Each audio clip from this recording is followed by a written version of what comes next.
Okay, welcome to the Self-Intimacy Journey. This is your host, Charlene, and I'm here with Mark Holohan, and we will go together. We have a series of financial literacy, because I know that financial literacy is something that is important for all of us, but even more so if you're going through a divorce or if you're going for a breakup and everything you had together, like your finances were together, or he was the one doing the finances.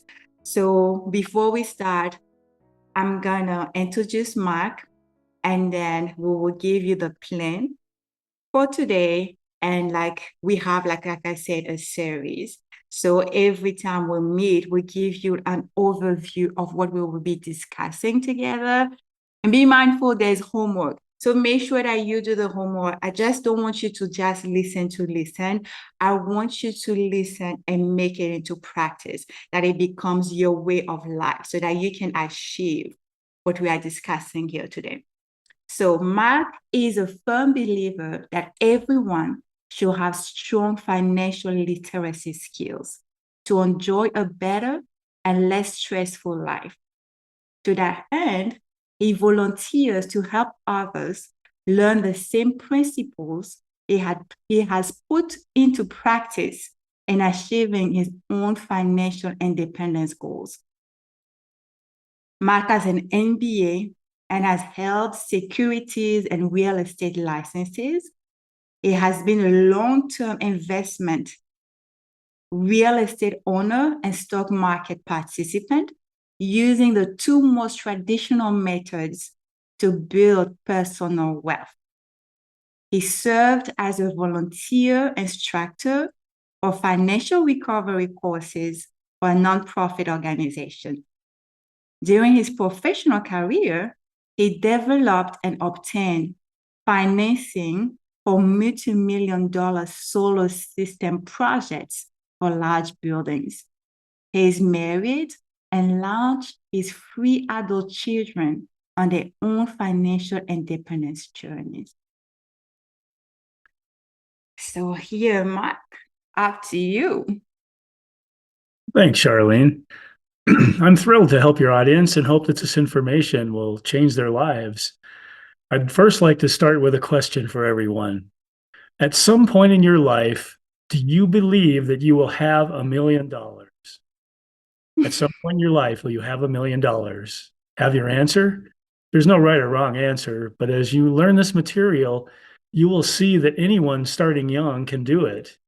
Take Ronald Reed of Vermont, who was a career gas station attendant and custodian. The press reported he died in his early 90s and left $6 million to charity. He didn't win a lottery or have an inheritance, but he lived frugally and invested successfully in the stock market. Wow. Okay. Can you give me an example of how someone could accumulate $1 million? Well, sure. Take someone who starts investing a regular monthly amount at 25 years of age, keeps doing it until retirement at, say, 65 years, puts the money in a retirement account so there won't be taxes on the earnings along the way, and earns a 7% annual return, which is lower than the stock market provided over the past decades. How much does that regular monthly contribution need to be? Okay. To make $1 million? Probably a lot. Actually, it only takes $381 a month. Over 40 years, your contributions would total about $183,000. But thanks to compound interest, that amount grows to $1 million. If you can earn 8% instead of 7, that amount drops from 381 to only 287 per month. That's all? Yes. But what happens if you wait to start until you're 35? Then the number rises to $826 per month instead of 381 in our 7% return example, and almost 300,000 in total contributions. By starting a quarter of the 40 years later, the amount required has more than doubled. It's important to start early, be consistent, take reasonable investment risks, and manage taxes in programs the government has designed to help us accumulate wealth. Also, you have to avoid spending it along the way. A couple of other interesting points. If you stop buying daily coffee and invested an extra $128 a month, your savings would grow by an extra $274,536 over that 40 years. Are you sure you don't want to make your own coffee?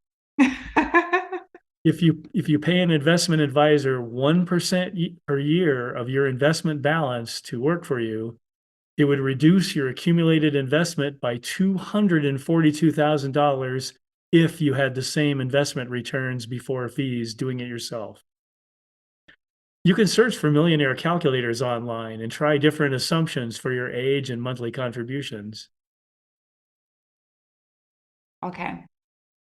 I would also add in the description the calculator link so that you can have access to it and play with the numbers yourself. And when we gave you the example coffee, like myself, I'm not a coffee drinker, I'm a tea drinker. But if you buy something every day, like we're giving you an example, meaning that you can substitute. Instead of going outside and buying, you can make it yourself. If you have the gift, or maybe you can buy in bulk. It's just finding the ways that you can save. Or let's say, like a lot of us have subscriptions that we don't even know of. And go through your statements, see what you can delete, and then save. Just wanted to add that. Okay, so Mike, what is financial independence and why is it important? Well, financial independence means that you can live happily on your financial resources without working to earn more. If we live long enough, we will most likely stop working due to health issues, age discrimination, or maybe needing to care for a loved one. Unfortunately, many people will have little more than Social Security payments to live on, which will mean downsizing their spending. Getting on a healthy trajectory to financial independence is valuable throughout your life. A recent study found that the wealthiest men in the US live an average of 15 years longer than the poorest men, and Mm, it's 10 years for women. The researchers found that besides the expected reasons for this longevity difference, such as lifestyle factors and access to healthcare, the most mm, important reason for earlier deaths for the poor is financial stress. mm. In addition to living longer with less stress, strong finances can keep you from becoming homeless, lower your borrowing costs, reduce your risk of bankruptcy, and provide a much better quality of life. Wow. That's interesting. I know that emotions, if you don't process your emotions, then they will transform into sickness. So I guess it's the same for finances. Women, listen up. You have to change your ways. So my Well, how does oh go ahead. and women have men beat at any income level, so enjoy Oh that. wow. That's not good. Okay, how does someone start on this path to financial independence? Well, besides the basic foundation of earning a solid living, which is not really the focus of this podcast, a person should use the financial planning process. Mm, That process is assessing where you are initially, defining financial goals, developing a specific plan to achieve your goals, modifying the goals to match the realistic plan you will commit the following, executing the plan, then monitoring your progress and making adjustments. In this series of podcasts, we will cover this process, including both strategy and tactics. okay. And how does one access your financial position? Well, let's first define some terms. There's income, which is money paid over time from things like working at a job or a business, or having investments to pay interest, receiving rent or dividends, or collecting retirement plan benefits of different kinds. Wealth is about the value of what you own less what you owe. Mm, What you own less what you owe. Wealth can generate income, or it may involve converting assets to money that could be spent. So the first step in assessing your financial position is to develop what's called a net worth statement. To do this, you would list the financial assets that you own and their values, then list the debts that you owe, and then subtract them. The difference is your net worth. Your financial assets can include things like checking and savings accounts, retirement account balances, other securities, cars, homes, business value, life insurance, cash value, the cash value of pension plans or annuities. Debts can include charge card balances, car loans, student loans, mortgages, personal loans, payday or title loans, Mm. income tax payment plans, and you should include car leases if you listed your car as an asset. You can find templates for this on the internet if you're comfortable using Excel or Google Sheets. But we're going to look at a specific example now of an Excel spreadsheet. Yes, and also if you are listening, you can pause and go to the description. We will have a link for the net worth calculator that you can pull up and follow along. So here's an example of a net worth statement. And this is this first tab at the bottom is the dashboard, and it shows the results. So let me first show you the asset tab. So this is showing all the things that this example, this person owns, $387,000, $800 worth of assets. And so they've got things listed like cash on hand, checking, savings, money market accounts, CDs, treasury bills, life insurance. So these are all the cash equivalents, the most liquid kind of things that you own. There are investments like stocks, bonds, mutual funds, partnership interests, and then some more things like a home, a principal residence. And then there's categories here to put in a second residence, collectibles, automobiles, home furnishings, furs, and other assets. And And then, Mike, before you continue, can you describe for us what is collectibles for those that don't know, that do not know? yeah, well, collectibles is if you have art or coins or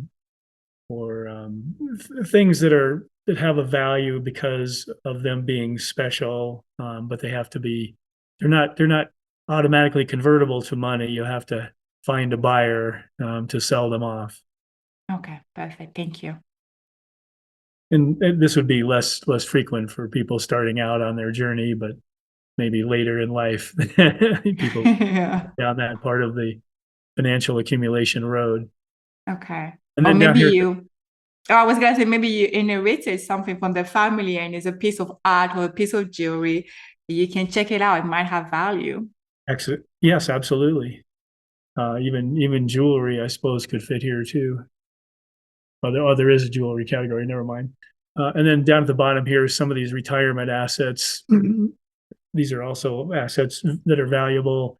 This person has a 401k, which is a specific vehicle for accumulating retirement savings, and employers can contribute to that as well, and usually do. So it's a very powerful vehicle, which we'll discuss more in other podcasts. There's some other versions of retirement accounts like a pension, which is becoming less common, IRA accounts, KEO accounts, SEP, a self-employment program, is another version. And so all these are totaled up for 387,000. That's what this person owns. Now let's see what this person owes. Mm. So on the left-hand side, there's what are called unsecured debts, and we'll talk more about debts in another podcast. But credit cards, charge accounts, student loans, alimony, child support, perhaps a tax liability, and other unsecured debts. And on the right-hand side, these are secured loans. And so they have what's called collateral, which would allow the lender to repossess or foreclose. And so you can see here auto loans, vehicle loans, appliance loans, I suppose, could be in that category. Home mortgages, home equity loans, then tax liability or other secured loans that have collateral. So this person has $221,200 in total liabilities. So if we go back to the dashboard on the front page, then if we Mark, subtract, let me also stop you for a second. So for you to follow along, you will see at the bottom there's a tab. So we first started with the assets, and the next tab, what you owe, will be liabilities. And then now we're going back to the same place, and then you see the dashboard tab, just so that you know where to find it. yes, thanks. Yeah, and so on the dashboard now you can see the result of this, which is called the net worth, $166,000. One thing I don't see on here, which is important, is to have a date when this measurement is done. I like to do mine at the end of the year when there's lots of statements to support the numbers that are used on this kind of a presentation. But it is important to put a date. You could put it on the file name, I suppose, too. But these are snapshots of wealth, and so they are associated with a point in time because assets can go up or down in value. Okay, so you recommend that we do that on a yearly basis, and you say that you do it usually around like tax season, so you have all of your sheets and everything is all It's in it's one place. Yeah, I mean, it's something individuals can decide. Is maybe you'd like to do it 2 times a year. It depends how good of a course and a trajectory you're on. That might mean you're pretty comfortable and don't feel like doing it more than once a year. It could be just fine. Um, Oh, and of course, maybe you're making major changes in terms of buying a house or some other things. You might want to look at it again. It's really an individual's decision on how much effort you put into planning your future and measuring where you are. okay, and I noticed that this one is a personal. Let's say if you're about to start a business or if you have a business, you should also do one for your business. I know if you start, most people that start a business, they don't have an accountant or anything like that. So would you recommend that the same approach is used and then you know where you allocate your money, you know what, if you have an idea, if you can share your thoughts on that? Well, sure. First of all, if you own a business, then it's very important to manage the business financially, especially the cash, because you can have financial statements that say you're making money, but if you run out of cash, that's when you go broke. So, so cash management is critical for businesses. And typically they would have, instead of a net worth statement, they would call that a balance sheet.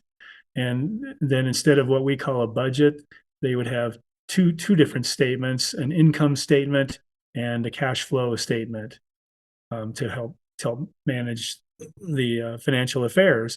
And then as a person, if you are the owner of a business, then you can enter the value of your holdings in that business, which it can grow to be very significant. If it's a small business you're starting out with, it's not so important to include it as a separate entity on this, as you're getting started, but later on it could become very important.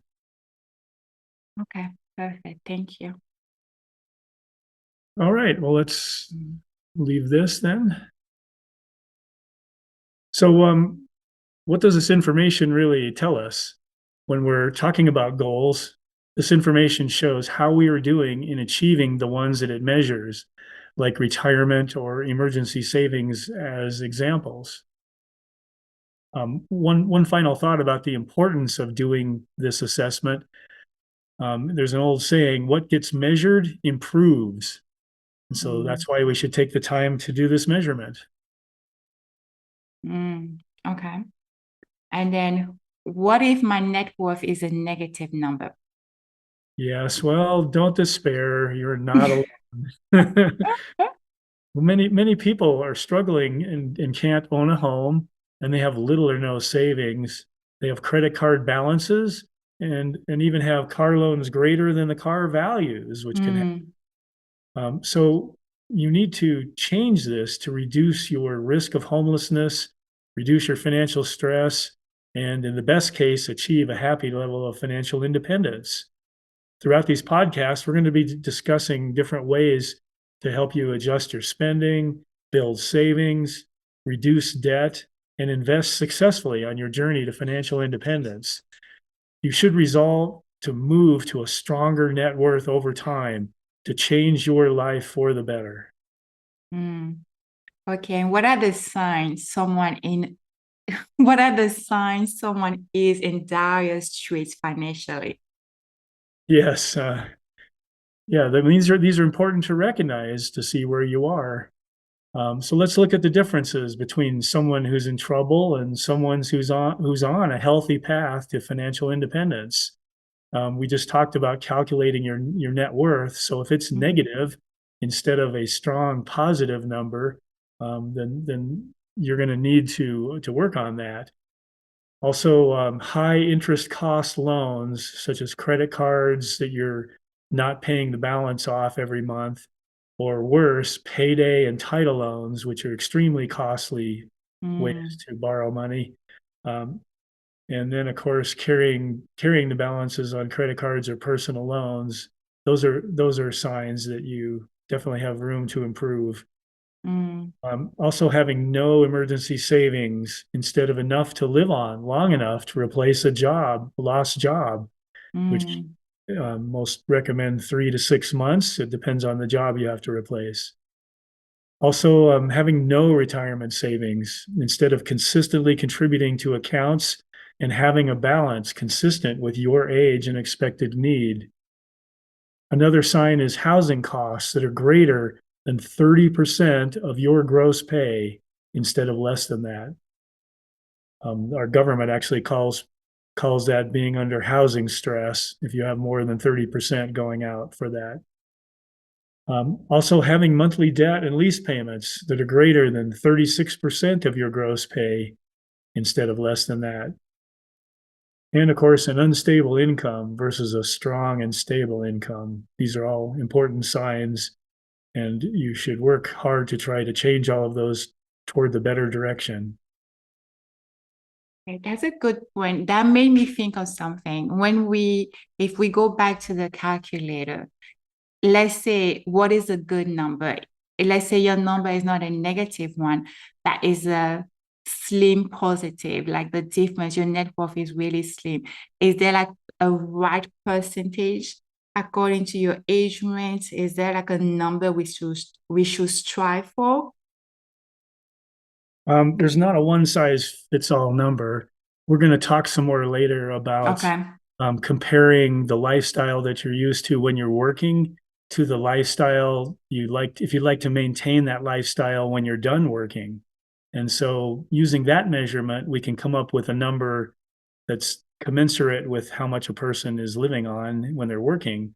And so, for instance, a rule of thumb would be when you're 30 years old, if you have a net worth equivalent to a full year of your earnings, then that says that you're on track toward being able to have a similar lifestyle when you retire, if you're retiring later in life. But Okay. it's a custom calculation, and when we talk about goals in the second podcast, we'll hear more about that. It's a great question. Perfect. So do you have some statistics for us for the US? Yes, and I don't mean to make anyone feel bad, but it's just interesting to know about other people out there. Mm, There are 22 million households in the U.S. that have $1 million and greater net worths. So mm, there is a lot of opportunity in our country, and people who follow these ideas and suggestions we're making, a lot of them get there.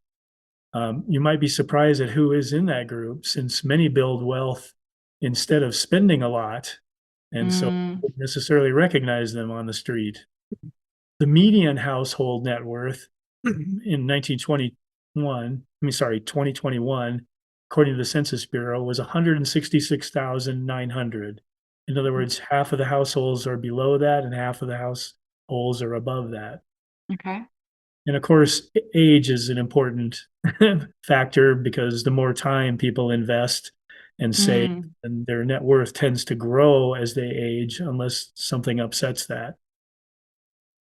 And also, education is also an indicator of greater wealth.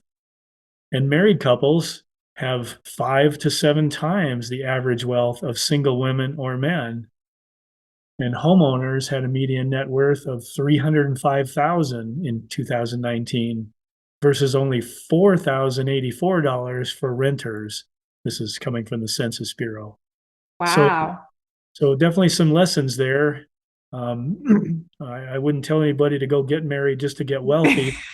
It does a good marriage could definitely help with wealth building, and home ownership can help with wealth building. So these are just some signs of what's going on in other people's lives.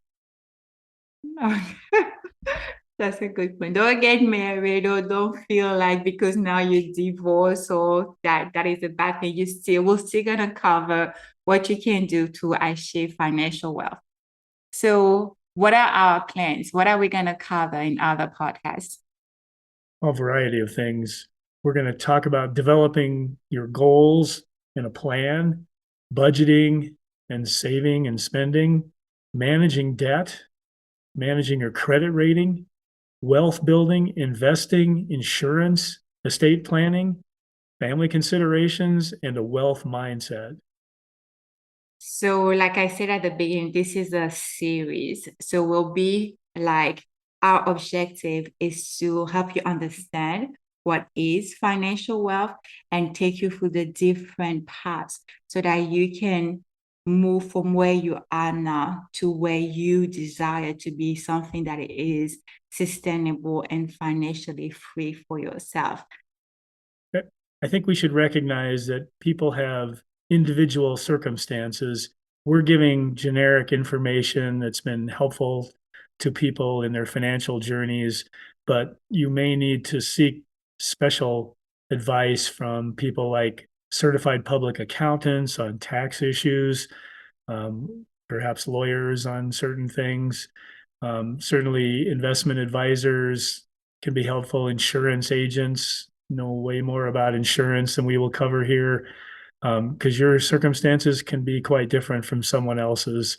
And so, as you learn more about these general things, and I hope you continue to learn after finishing these podcasts, you'll see that there are many complex situations that people can get into. And so these advisors are valuable to have. It's really important to have a good accountant as you continue Mhm. growing in your financial journey, both from tax advice and planning as well. Yeah, perfect. So we're giving you a guide, a map, but we're not claiming that you will get what we are selling. So I just wanted to make that notification so that you're aware. You still will have to do the work. You still can follow what we're doing. You have the knowledge, but don't feel like because you're doing all the steps that you will be a millionaire. That's not what we're saying. There is a chance if you do what needs to be done, but we're not claiming that you will be very important.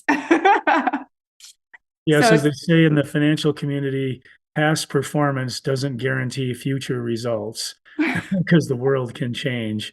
But we also get rewarded for taking risks if we do that right. And so that's the good news. yes, yes, yes. So can you suggest any other financial literacy resources?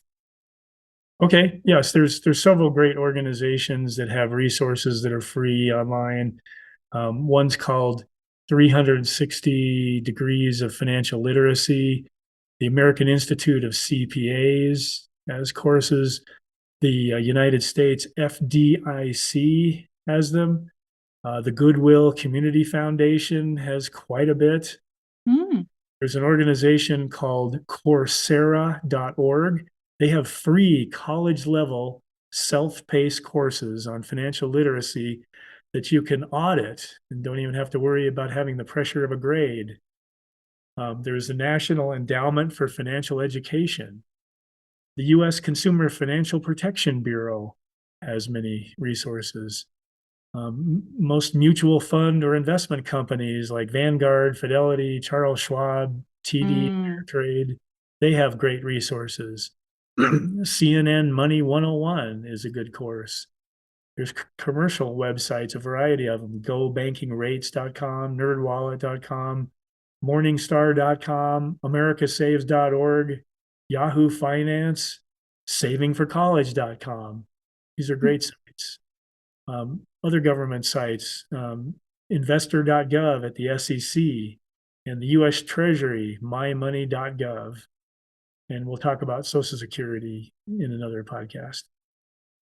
Wow, there's a lot. So they say we have that belief that there is not much out there, but literally, if you're looking for the information is there. You just have to look for it. That's right. It's about committing the time to invest in yourself and your education. Okay. So no worries. What I will do, I will also add the different names and links to the description so you can go back to them and browse and try. And like I said at the beginning, we have homework. We're going to discuss the homework, but here today we started with a definition. What is financial wealth? What is financial literacy? The next podcast will give you the game plan. How can you reach financial wealth? And like I said, as we go, it's a series.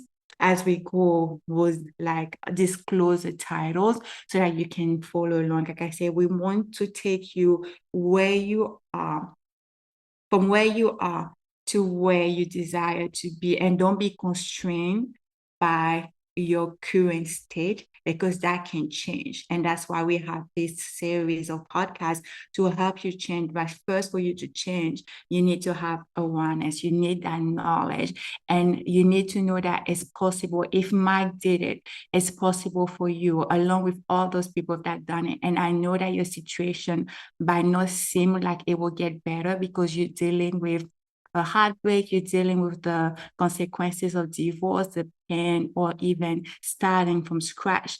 That's why we created the series for you. And I will also include my information, his information, and you can always reach out if you have any questions or if you need guidance or anything on the source. So, Mark, would you please share the homework for us?